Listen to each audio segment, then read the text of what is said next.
when your children and grandchildren take their place in America, going to high school and college, taking good jobs at good pay, when you look at them, you will say, I did this, I was there, at the point of difficulty and danger.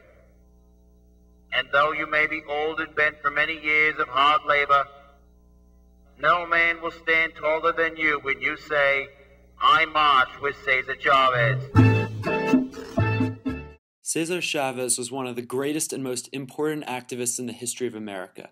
However, while the achievements of one Martin Luther King Jr. are celebrated as a national holiday, the accomplishments of Cesar Chavez have been largely forgotten. This documentary will explore the reasons why Chavez has the lesser-known legacy. Cesar Chavez was born in Yuma, Arizona in 1927, 2 years King Sr. Cesar's father and mother were lower-class farm workers, forced to face long hours and brutal conditions for little pay. However, even this manual labor opportunity dried up once the Great Depression hit. To add to the woes of the Chavez family, they had their land taken away from them after a man that Cesar's father had to deal with broke his promise. After this injustice, the Chavez family moved to Southern California in order to start a new life as migrant workers. In addition to financial instability, Chavez faced prejudice in school due to his status as a Mexican American. Chavez was forbidden from speaking Spanish, his native language, in school, and he would often be hit with a ruler when he failed to comply. Chavez dropped out of school after the 8th grade in order to assist his family in the fields. 3 years later, at the age of 17, Chavez joined the United States Navy, serving for 2 years. Chavez would later call these years the 2 worst years of his life. Martin Luther King's upbringing was different from that of Chavez in many ways. For example, Martin Luther King was raised by a middle-class family, he had a full high school education, and he even attended college. Also, King's family often traveled, as evidenced by King being named after the famous German leader Martin Luther, which allowed King to become more cultured. The two men also had very different motivations for their activism. Martin Luther King was motivated by his religious beliefs, while Chavez drew inspiration from the injustices committed against himself and his family. However, despite these seemingly vast differences, Chavez and King had very similar approaches with their activism, with Chavez even citing King as one of his major influences, along with Mahatma Gandhi and Emiliano Zapata. Cesar Chavez worked in the fields as a migrant worker until 1952, when he became a member and later an organizer of the Community Service Organization, a Latino civil rights group. While working for the group, he urged Mexican Americans to vote and made speeches all around California for workers' rights. He later became the national director of the CSO in 1958. However, he left the CSO in 1962, and with Dolores Huerta, co-founded the National Farm Workers Association, which later became the United Farm Workers. When the Delano grape strike in 1965 happened, he and the NFWA eagerly supported it, and eventually, Chavez organized the famous March from Delano to the capital of California, Sacramento, and urged the American people not to eat table grapes. The strike lasted for 5 years and attracted national attention to the cause of the Latino farm workers.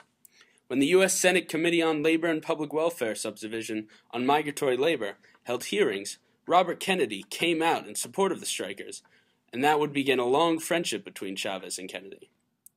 Chavez and the NFWA later supported similar movements in Texas, such as the fruit workers in Starr County, and led another march to the capital of Texas, Austin. The NFWA realized its common goals with the Agriculture Workers Organizing Committee, which consisted of mostly Filipino workers, and merged to form the United Farm Workers of America, later simply known as the United Farm Worker.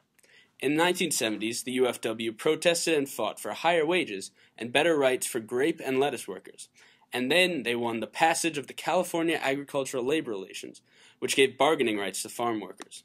In the 80s, Chavez protested the use of pesticides on grapes and successfully led another boycott that attracted public attention once more, and ended with the signing of more bargaining agreements.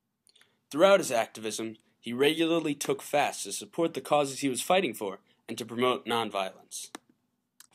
Like Martin Luther King, Chavez protected the inalienable rights of his community.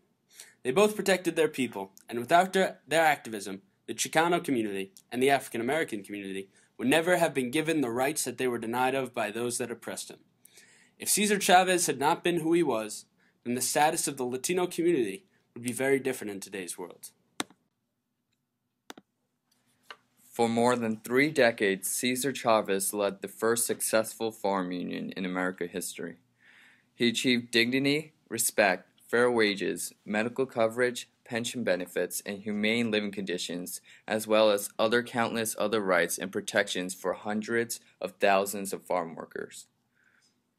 Against all odds, he led strikes and boycotts, which brought about the first industry-wide labor contracts in the history of America. His hard work and determination led to the groundbreaking law in 1975, the California Agriculture Labor Relations Act. Today it remains the only law in the nation that protects the farm workers' right to unionize.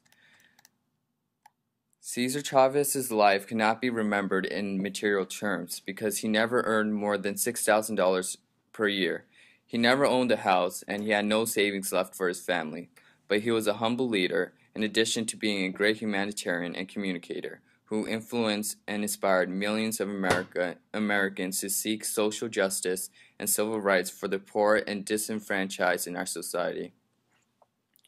His motto in life was "Si se puede," it can be done. This embodies the legacy he left for the world after his death and gives hope to people in life. Cesar Chavez has given his life for the well-being of and civil rights of Americans. It is only fair to say that Cesar Chavez's life should be recognized as a national holiday to celebrate and give thanks for his inspiring life.